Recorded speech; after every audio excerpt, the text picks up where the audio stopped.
Semiconductor physics. Semiconductor physics जो है वो आपका फिजिक्स का वो पार्ट है जो क्लासिफिकेशन ऑफ मटेरियल्स में एक मटेरियल है सेमीकंडक्टर्स, उसके बारे में सारा कुछ जानकारी आपको देता है।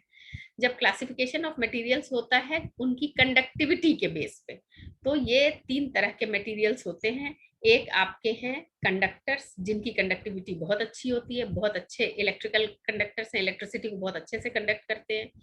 दूसरे वो हैं जिनको की इलेक्ट्रिकल कंडक्टिविटी जिनकी जीरो होती है, और तीसरे वो हैं जिनकी कंडक्टिविटी बहुत अच्छी तो नहीं होती लेकिन जो इंसुलेटर्स हैं उनसे ज्यादा होती है, कंडक्टर्स और इंसुलेटर्स के बीच में लाई करती है, और इनका कंडक्टिविटी बढ़ाने घटाने के लिए आपके पास ऑप्शंस होते हैं। ये आपके सेमीकंडक्टर्स कहलाते हैं। अब ये जो क्लासिफिकेशन है उसको अच्छे से समझाने के लिए मैं आपको पहले बताती हूँ एटॉमिक स्ट्रक्चर के बारे में। एटॉमिक स्ट्रक्चर आपने केमिस्ट्री में पढ़ा होगा। एटॉमिक स्ट्रक्चर में आपने बोहर्स थ्योरी पढ़ी होगी। बोहर्स थ्योरी में जो बोहर्स पोस्टुलेट्स थे उनके अकॉर्डिंगली क्या बताया गया था कि जो एटम होता है उसके बिल्कुल सेंटर में पॉजिटिवली चार्ज न्यूक्लियस होता है। यहाँ पे ये आपका पॉजिटिवली चार्ज, यहाँ पे पॉजिटिव चार्ज दिखाया गया है, यहाँ पे आपका न्यूक्लियस होता है जिसमें प्रोटॉन और न्यूट्रॉन दोनों होते हैं। इनके चारों तरफ ऑर्बिट्स होती हैं जिन ऑर्बिट्स में इलेक्ट्रॉन्स जो है चक्कर लगाते रहते हैं। नंबर ऑफ ऑर्बिट और नंबर ऑफ इलेक्ट्रॉन के बीच में एक रिलेशनशिप होती है 2n², जहां पे n जो है वो नंबर ऑफ ऑर्बिट है। पहली ऑर्बिट में 2n² के हिसाब से आप देख लीजिए तो 2 इलेक्ट्रॉन्स होंगे। दूसरी में ले लीजिए तो 4 × 2 8 इलेक्ट्रॉन्स हो जाएंगे, तीसरे में 18, चौथे में 32 एंड सो ऑन। ये होता है जो एटॉमिक स्ट्रक्चर, और उन में अलग अलग ऑर्बिट्स में नंबर ऑफ इलेक्ट्रॉन्स किस तरह से होते हैं ये होता है। यहाँ पे दो क्वेश्चन अराइज करते हैं। पहला तो ये कि जो न्यूक्लियस है उसमें प्रोटॉन्स जो कि सारे पॉजिटिवली चार्ज हैं वो एक दूसरे को रिपेल करते हैं, वो सारे कैसे रहते हैं। और दूसरा ये कि ये इलेक्ट्रॉन्स यहाँ पर क्यों बाउंड होते हैं एटम से, क्यों वो चारों तरफ चक्कर काटते हैं। देखिए दोनों का जवाब आपको मैं देती हूँ। जो न्यूट्रॉन्स और प्रोटॉन्स होते हैं, न्यूट्रॉन्स तो आपके उनके ऊपर कोई चार्ज नहीं होता, न्यूट्रल पार्टिकल्स होते हैं, लेकिन जो प्रोटॉन्स है उन पर पॉजिटिव चार्ज है। और ये सही बात है कि अगर बहुत सारे प्रोटॉन्स एक जगह पे हैं या दो भी अगर एक जगह पे हैं तो वो एक दूसरे को रिपेल करेंगे। लेकिन अगर एक सर्टेन डिस्टेंस से नीचे डिस्टेंस पे आप ले जाते हैं, जैसे कि जो आपका न्यूक्लियस का साइज होता है वो of the order of 10⁻⁻14 metre वाला होता है, बहुत छोटा साइज हो जाता है। बहुत कम साइज पे जब आप बहुत कम डिस्टेंसेस पे चले जाते हैं तो यही फोर्सेस जो है वो अट्रैक्टिव फोर्सेस में कन्वर्ट हो जाते हैं। ये स्ट्रॉन्ग न्यूक्लियर फोर्स कहलाते हैं और इनकी वजह से सारे प्रोटॉन्स जो है वो न्यूक्लियस में बंधे रहते हैं। अब ये जो न्यूक्लियस है वो ओवरऑल जितने निगेटिव चार्ज है उनको अपनी तरफ खींचता है। जो कम एनर्जी वाले इलेक्ट्रॉन्स होते हैं वो इनर ऑर्बिट्स में आ जाते हैं, और जितनी ज्यादा एनर्जी होती है वो उतने उतने बाहर चले जाते हैं। इसकी वजह से वो इलेक्ट्रॉन्स अलग अलग ऑर्बिट्स में चक्कर काटते रहते हैं। ये एक जनरल कॉन्सेप्ट है एटॉमिक स्ट्रक्चर का। ये देखिए यहाँ पर मैंने आपको आर्गन का स्ट्रक्चर दिखाया हुआ है। बीच में न्यूक्लियस है जिसमें ब्लू और ऑरेंज कलर से आपको न्यूट्रॉन्स और प्रोटॉन्स दिखाए हुए हैं, और इनके चारों तरफ जो है इलेक्ट्रॉन्स लाइट ग्रे कलर के डिफरेंट ऑर्बिट्स में चक्कर काट रहे हैं। अब एनर्जी बैंड थ्योरी जो है वो बोहर्स थ्योरी से थोड़ा सा आगे का कंसेप्ट है। बोहर्स थ्योरी में ये बताया गया था कि जो शेल और सब शेल्स होते हैं, शेल यानी कि जो आपकी ऑर्बिट्स हैं, और सब शेल्स यानी SPDF जो सब ऑर्बिट्स हैं, इन सब में जो एटम्स के अंदर ये जो सब शेल्स और शेल्स होती है इन सबका अलग अलग एनर्जी लेवल होता है। एनर्जी लेवल को आप कुछ ऐसे समझ लीजिए कि जैसे मान लीजिए पहली ऑर्बिट है और उसमें जो है 2 इलेक्ट्रॉन वोल्ट से लेके 5 इलेक्ट्रॉन वोल्ट तक के इलेक्ट्रॉन्स रह सकते हैं। तो उस ऑर्बिट का जो रेंज है वो 2 to 5 इलेक्ट्रॉन वोल्ट हो गया। ये मैं आपको सिर्फ एक एग्जांपल्स दे रही हूँ, this is not the fact. ऐसा नहीं है कि 2 से 5 के बीच में होता है या 7 से 9 के बीच में होता है, ऐसा नहीं है। उनके अलग अलग वैल्यूज होती हैं अलग अलग एटम्स के लिए, लेकिन फिर भी ये आपको समझाने के तौर पे मैंने ये बताया कि जो आपकी अलग अलग ऑर्बिट्स हैं उन ऑर्बिट्स में एक सर्टेन रेंज के इलेक्ट्रॉन्स स्टे कर सकते हैं।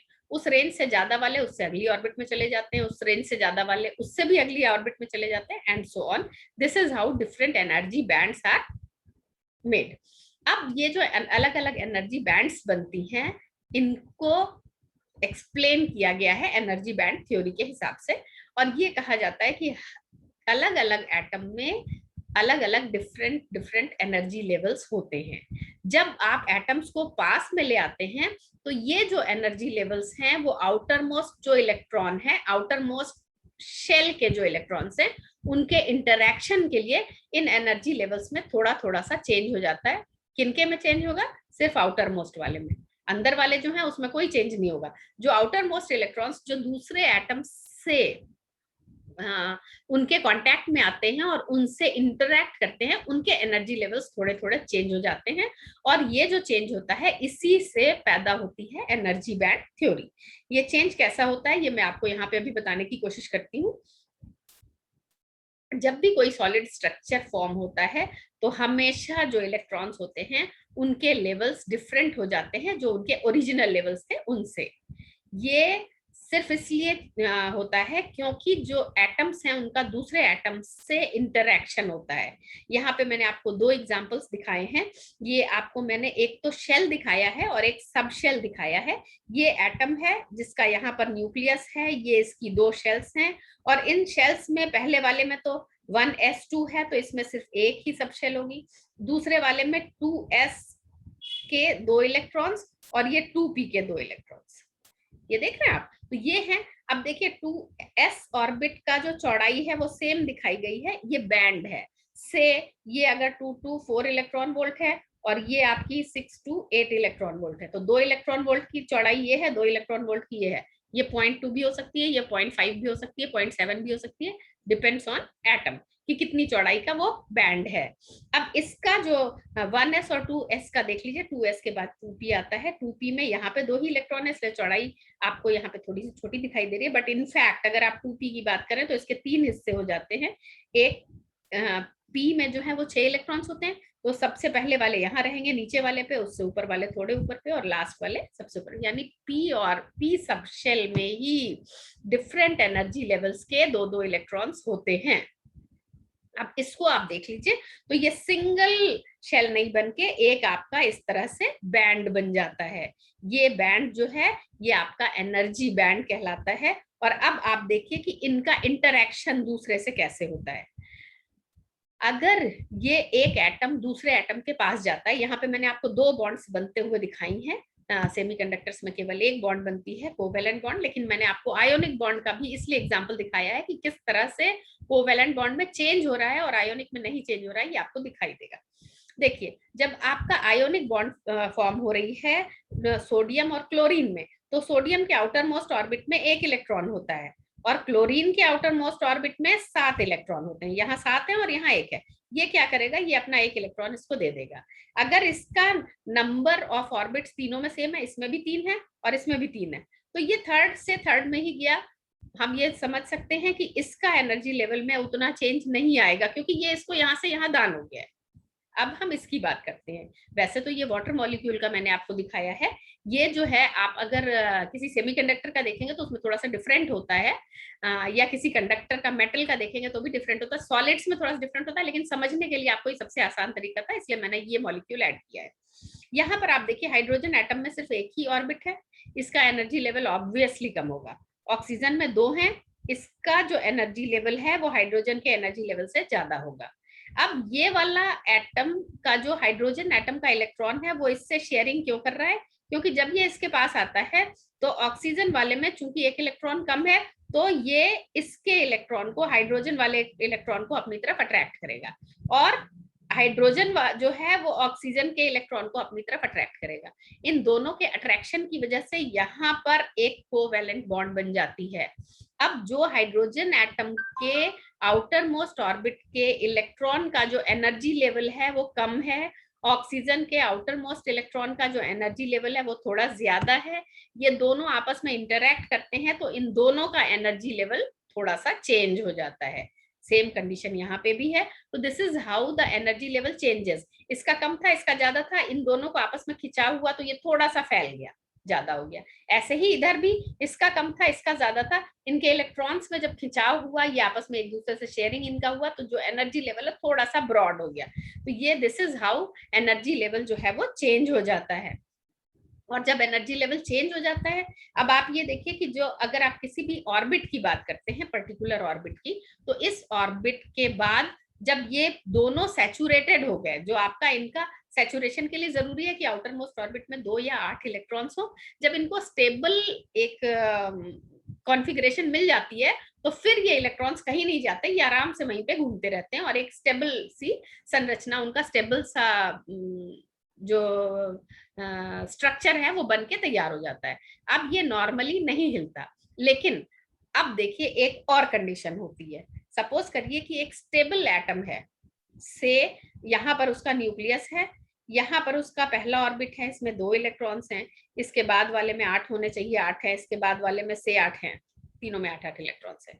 अगर कोई इसके पास से फोटोन पास होता है, फोटोन एनर्जी है, एनर्जी पास होती है और ये इलेक्ट्रॉन उसको एब्जॉर्ब कर लेता है, तो वो इस एनर्जी लेवल में नहीं रह सकता, क्योंकि इसका जो एनर्जी लेवल है वो कम होता है।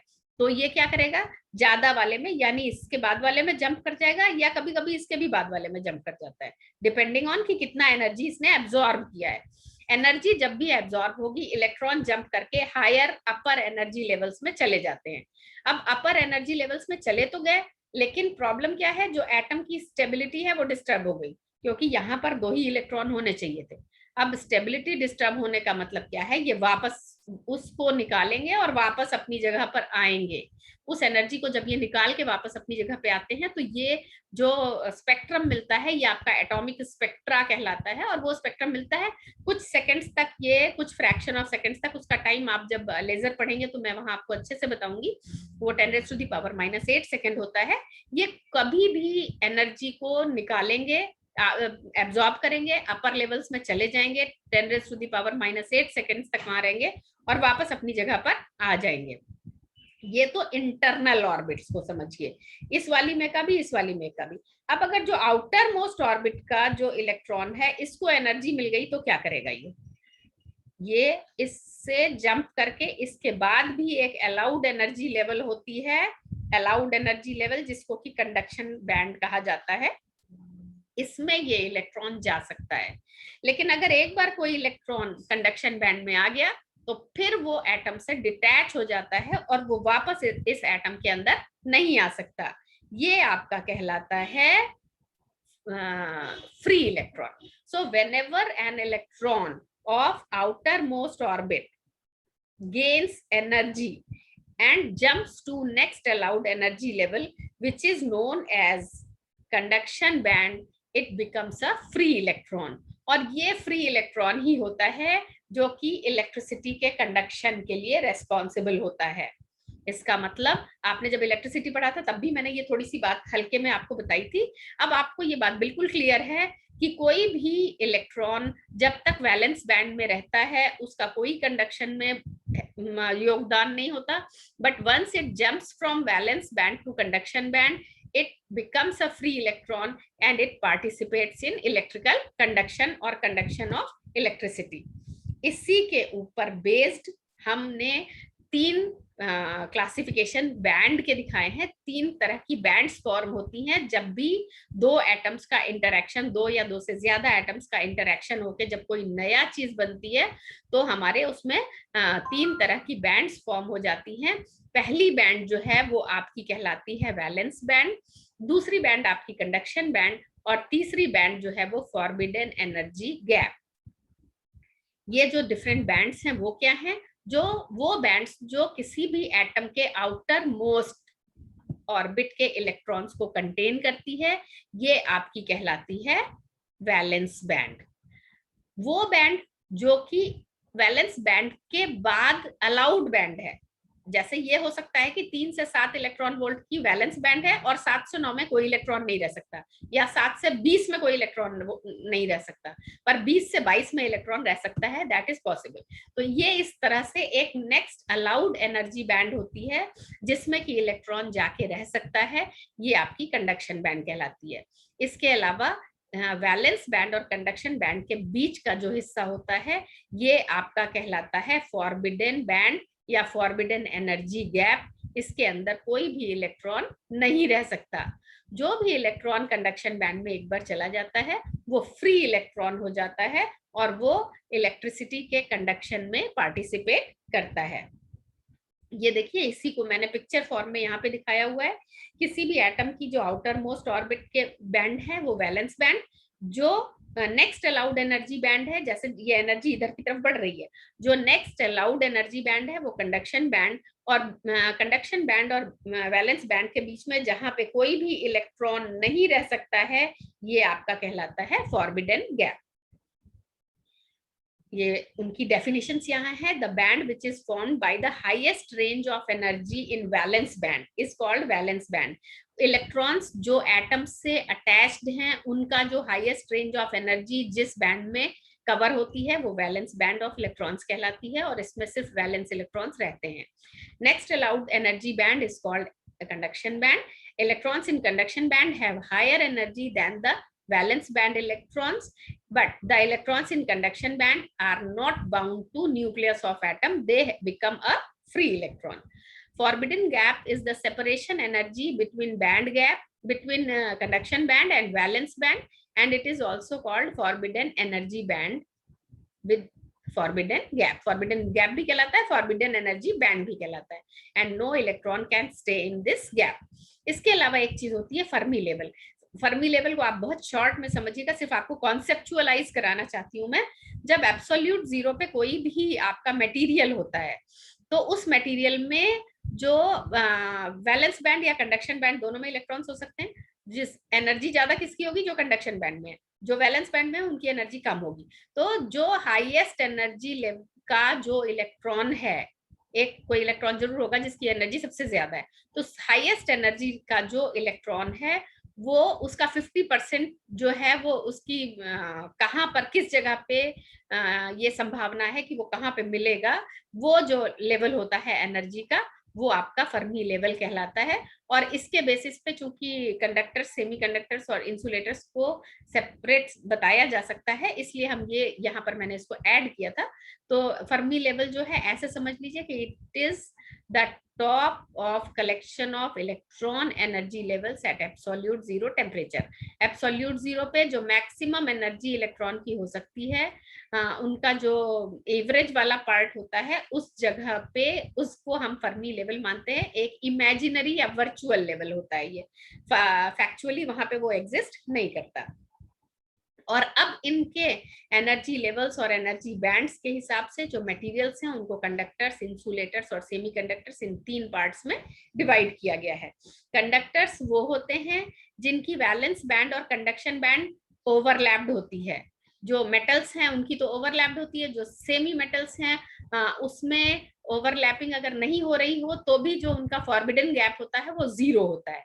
सो ये सारे कंडक्टर्स होते हैं जिनका there is no forbidden gap between a valence band and conduction band, or whose valence band and conduction bands are overlapped. इनके अंदर हमेशा प्लेंटी ऑफ फ्री इलेक्ट्रॉन्स होते हैं, बहुत ज्यादा फ्री इलेक्ट्रॉन्स इनके पास होते हैं, इसीलिए ये अच्छे कंडक्टर्स होते हैं। इनकी जो वैलेंस बैंड वो फिल्ड होती है आधी, और आधी कंडक्शन बैंड फिल्ड होती है, यानी कि हर आप चाहे किसी भी टेम्परेचर पे चले जाइए, इनकी वैलेंस बैंड और कंडक्शन बैंड में दोनों में इलेक्ट्रॉन्स आपको मिलेंगे, और इनके अंदर कोई भी फॉरबिडन गैप नहीं होता है। ये आपको मैंने पिक्चर फॉर्म में दिखाने की कोशिश की है। ये देखिए, ये यहाँ पर ओवरलैपिंग हो रहा है बैंड्स का। ये अगर हम मान लें कि ये कंडक्शन बैंड जो है, ये वैलेंस बैंड जो है यहाँ से यहाँ तक है, तो कंडक्शन बैंड जो है वो आपकी यहाँ से यहाँ तक है। ये कंडक्शन बैंड है और ये वैलेंस बैंड है, और इतना पोर्शन इनका ओवरलैप्ड है। तो those electrons who are in valence band वो ऑटोमेटिकली कंडक्शन बैंड में चले जाएंगे। यहाँ वाले पोर्शन में जो भी इलेक्ट्रॉन्स हैं वो ऑटोमेटिकली कंडक्शन बैंड में होंगे। और चूंकि कंडक्शन बैंड में भी एनर्जी फिक्स तो नहीं होती, कभी बढ़ती रहती है कभी घटती रहती है, तो ये ऊपर नीचे होते रहते हैं। और आप ये देख सकते हैं कि यहाँ पर चाहे वैलेंस बैंड में इलेक्ट्रॉन्स ज्यादा है लेकिन कंडक्शन बैंड में भी इलेक्ट्रॉन्स है। This is the case of absolute zero. Room temperature पे आ जाइए तो बहुत सारे इलेक्ट्रॉन्स हो जाते हैं। जो जैसे जैसे टेम्परेचर बढ़ाते जाएंगे नंबर ऑफ इलेक्ट्रॉन्स बढ़ के आपका रूम टेम्परेचर पे ऑलमोस्ट सारे इलेक्ट्रॉन्स जो है कंडक्शन बैंड में आपको दिखने लगेंगे। सेमीकंडक्टर्स की बात करते हैं। सेमीकंडक्टर्स वो होते हैं जिनके अंदर फॉरबिडन गैप होता है। इनका जो वैलेंस बैंड है और कंडक्शन बैंड है ये दोनों अलग अलग होते हैं। इनके बीच में जो फॉरबिडन एनर्जी गैप होता है वो अप्रोक्सीमेटली 1 इलेक्ट्रॉन वोल्ट से लेके 2-3 इलेक्ट्रॉन 2.2 इलेक्ट्रॉन वोल्ट तक का होता है। और इनका जो एब्सोल्यूट टेम्परेचर की अगर बात करें तो एब्सोल्यूट टेम्परेचर पे इनकी वैलेंस बैंड जो है वो पूरी भरी हुई होती है और कंडक्शन बैंड जो है वो टोटली एम्प्टी होती है। जो बैंड गैप होता है वो इतना छोटा होता है कि अगर थोड़ा सा भी टेम्परेचर आप बढ़ा दें तो टेम्परेचर बढ़ने पे जो वैलेंस बैंड के इलेक्ट्रॉन्स होते हैं वो मूव करके कंडक्शन बैंड में चले जाते हैं। ये इसको कहते हैं thermal agitation, small simple thermal agitation. जरा सा भी उनको टेम्परेचर बढ़ा, उससे एनर्जी मिली और वो वैलेंस बैंड से जंप करके कंडक्शन बैंड में चले गए। रूम टेम्परेचर पे इनमें, अब देखो जब वैलेंस बैंड से जंप करके कंडक्शन बैंड में जाते हैं ना तो एक कंडीशन होती है, ये मैं आपको यहाँ बताना जरूर चाहूंगी। ये देखिए, अगर आपका ये कोई वैलेंस बैंड है और इसके बाद का ये कंडक्शन बैंड है, अगर यहाँ का इलेक्ट्रॉन जंप करके यहाँ जाता है तो यहाँ पे उतना ही पॉजिटिव चार्ज बच जाता है जितना इस इलेक्ट्रॉन के ऊपर नेगेटिव चार्ज था। ये प्रोटॉन तो नहीं है, यहाँ पे लैक ऑफ इलेक्ट्रॉन है, ये आपका लैक ऑफ इलेक्ट्रॉन कहलाता है, lack of electron. Lack of electron को कहा जाता है होल। जब भी कोई इलेक्ट्रॉन जंप करके कहीं जाता है, एक वैलेंस बैंड से कंडक्शन बैंड में जब इलेक्ट्रॉन जंप करके जाता है तो वैलेंस बैंड में वो लैक ऑफ इलेक्ट्रॉन छोड़ जाता है जिसको कि होल कहा जाता है। इस पे उतना ही पॉजिटिव चार्ज होता है जितना कि इलेक्ट्रॉन के ऊपर नेगेटिव चार्ज होता है। तो अब ये कॉन्सेप्ट सिर्फ और सिर्फ सेमीकंडक्टर्स में है, क्योंकि देखिए जो कंडक्टर्स हैं उसमें तो जो आपका वैलेंस बैंड है वो कंडक्शन बैंड से ओवरलैप है, तो जो वैलेंस बैंड में है वो ऑटोमेटिकली कंडक्शन बैंड में है। जब इंसुलेटर्स की हम बात करेंगे तो ये फॉरबिडन गैप इतना ज्यादा होता है कि कभी भी इस फॉरबिडन गैप को जो वैलेंस इलेक्ट्रॉन्स हैं वो जंप नहीं कर पाते हैं, तो वहां पे इलेक्ट्रॉन जंप करके ना तो कंडक्शन बैंड में जाएगा और ना होल फॉर्मेशन होगा। लेकिन सेमीकंडक्टर्स में फॉरबिडन गैप छोटा होने की वजह से इलेक्ट्रॉन्स जंप करके कंडक्शन बैंड में चले जाते हैं और वैलेंस बैंड में अपनी जगह होल छोड़ जाते हैं। और ये होल जो है वो पार्टिकल नहीं है, सिर्फ एक गड्ढा है, but it works for conduction, electrical conduction का काम करता है। कैसे? ऐसे समझ लीजिए कि 10 कुर्सियां हैं, उसमें से 8 कुर्सियों पे लोग लाइन से बैठे हुए हैं और राइट हैंड साइड की 2 कुर्सियां खाली हैं। अब कोई भी आदमी खड़ा नहीं रह सकता और आपको उनको आगे बढ़ाना है, तो जो सबसे लास्ट वाली कुर्सी पे आदमी है उससे कहेंगे कि आप अगले वाले पे चले जाओ, वो अगले पे बैठ जाएगा, फिर उधर से एक एक करके सरक जाएंगे, फिर ये अगले पे चला जाएगा, वो उधर से एक एक करके सरक जाएंगे। और दिस इज हाउ जो खाली कुर्सी है वो एक एक करके लेफ्ट को मूव करती हुई लास्ट तक पहुंच जाएगी। तो दिस खाली कुर्सी is working as hole and the people sitting on it are working as free electrons. तो इलेक्ट्रॉन्स जो है वो एक एक होल में एक जगह से जंप करके दूसरे होल में जाएंगे, तो होल का मूवमेंट, अगर इलेक्ट्रॉन लेफ्ट से राइट को जंप कर रहा है तो होल जो है वो अपने आप राइट से लेफ्ट को मूव कर गया। तो ये इस तरह से यहाँ पर 2 चार्ज कैरियर्स हो गए, एक इलेक्ट्रॉन्स और दूसरे holes, both work as charge carrier for electricity. तो ये जो रूम टेम्परेचर की अगर हम बात करें तो सेमीकंडक्टर्स में होल्स और इलेक्ट्रॉन्स दोनों होते हैं चार्ज कैरियर्स के लिए, और इनकी जो वैलेंस बैंड जो है वो पार्शियली फिल्ड होती है और कंडक्शन बैंड जो है उसमें फ्री इलेक्ट्रॉन्स होते हैं। जो आपका वैलेंस बैंड है उसमें होल्स होते हैं और कंडक्शन बैंड में इलेक्ट्रॉन्स होते हैं। अब ये आपको मैंने यहाँ दिखाने की कोशिश की है। ये वैसे तो मैंने ये बात करी है प्योर सेमीकंडक्टर की, जो इम्प्योर सेमीकंडक्टर होते हैं उनके बारे में जब हम पढ़ेंगे तो इसको और डिटेल में पढ़ेंगे तो कुछ चीजें इसमें से आपको लगेंगी कि और डिफरेंट हैं, बट फिलहाल अभी समझने के लिए आप ये समझ लीजिए कि एब्सोल्यूट जीरो की अगर हम बात करें तो ये आपकी जो वैलेंस बैंड है ये कंप्लीटली फिल्ड है, जो कंडक्शन बैंड है ये कंप्लीटली एम्प्टी है। लेकिन अगर थोड़ा सा भी इसको थर्मल एजिटेशन होता है तो यहाँ से इलेक्ट्रॉन जंप करके कंडक्शन बैंड में आ जाता है और यहाँ पर एक होल क्रिएट हो जाता है। वो कैसे क्रिएट हो रहा है यहाँ पे आपको और क्लियर कट दिखाया गया है। ये आपके 4 इलेक्ट्रॉन्स यहाँ से जंप करके यहाँ आ गए हैं और यहाँ पर 4 होल्स बन गए हैं। तो ये 4 इलेक्ट्रॉन्स हैं यहाँ पर और यहाँ पर 4 होल्स हैं, यानी कि कंडक्शन बैंड में 4 इलेक्ट्रॉन्स और वैलेंस बैंड में 4 होल्स हैं। ये प्योर सेमीकंडक्टर की बात है। अब हम आ जाते हैं इंसुलेटर्स के ऊपर। इंसुलेटर्स वो होते हैं जिनकी जो वैलेंस बैंड है वो तो कंप्लीटली फिल्ड होती है, लेकिन कंडक्शन बैंड जो है वो हर टेम्परेचर पे कंप्लीटली एम्प्टी होती है। फॉरबिडन गैप बहुत ज्यादा होता है, मोर देन 5 इलेक्ट्रॉन वोल्ट्स होता है, जिसको कि जंप करना इम्पॉसिबल होता है, इलेक्ट्रॉन्स उसको जंप नहीं कर सकते हैं। और एग्जाम्पल के लिए अगर हम डायमंड की बात करें, हीरे की, तो डायमंड में जो ये बैंड गैप होता है वो अप्रोक्सीमेटली 6 इलेक्ट्रॉन वोल्ट का होता है। इनके अंदर कोई भी चार्ज कैरियर नहीं होता किसी भी टेम्परेचर पे। ये आपका बनाया हुआ है, मैंने जो फिगर ऐड किया है ये बैंड गैप 5 इलेक्ट्रॉन वोल्ट वाले के लिए किया है। यहाँ आप देख सकते हैं कि वैलेंस बैंड पूरा भरा हुआ है, और आप यहाँ देख सकते हैं ऊपर की कंडक्शन बैंड जो है वो पूरा एम्प्टी है। ये बैंड गैप इतना ज्यादा है जिसको कि क्रॉस नहीं किया जा सकता। शॉर्ट में डिफरेंस बताते हैं आपको कंडक्टर्स, इंसुलेटर्स और सेमीकंडक्टर्स के बीच में on the basis of energy band theory. Conductors में conduction band and valence band are overlapped, semiconductors में ये they are separated by small gap, insulator में they are separated by large gap. दूसरी difference, conductors में no forbidden gap, semiconductors में small forbidden gap of the order of 1 electron volt, and insulators में large forbidden gap which is more than 5 electron volt. तीसरा difference, जो Fermi level है इन conductors either lies in conduction band और valence band, या जो उनका overlapping वाला part है वहां पे हो जाता है, तो दोनों में हो जाता है। सेमीकंडक्टर्स में जो फर्मी लेवल है वो आपका फॉरबिडन गैप में लाई करता है, लेकिन वो किस जगह पे लाई करेगा ये डिपेंड करता है आपका टाइप ऑफ सेमीकंडक्टर पे। इंसुलेटर्स में फर्मी लेवल जो है वो सेंटर ऑफ फॉरबिडन गैप पे लाई करता है, इसलिए हाँ, वो काफी दूर होता है फॉर कंडक्शन बैंड से भी और वैलेंस बैंड से भी। चौथा डिफरेंस, जो कंडक्शन बैंड होती है कंडक्टर्स में, उसमें प्लेंटी ऑफ फ्री इलेक्ट्रॉन्स होते हैं हर टेम्परेचर पे। सेमी कंडक्टर्स में जो कंडक्शन बैंड होती है उसमें कुछ इलेक्ट्रॉन्स हो सकते हैं एब्सोल्यूट जीरो पे, लेकिन अगर आप ज्यादा टेम्परेचर पे जाइए तो वो ज्यादा हो जाते हैं। इंसुलेटर्स में कोई फ्री इलेक्ट्रॉन नहीं होता कंडक्शन बैंड में किसी भी टेम्परेचर पे।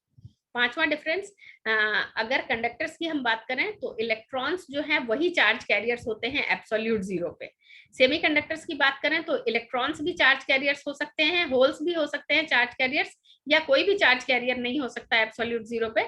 It depends on the type of semiconductor. Insulator की बात करें तो उनमें कोई चार्ज कैरियर नहीं होता है एब्सोल्यूट जीरो पे।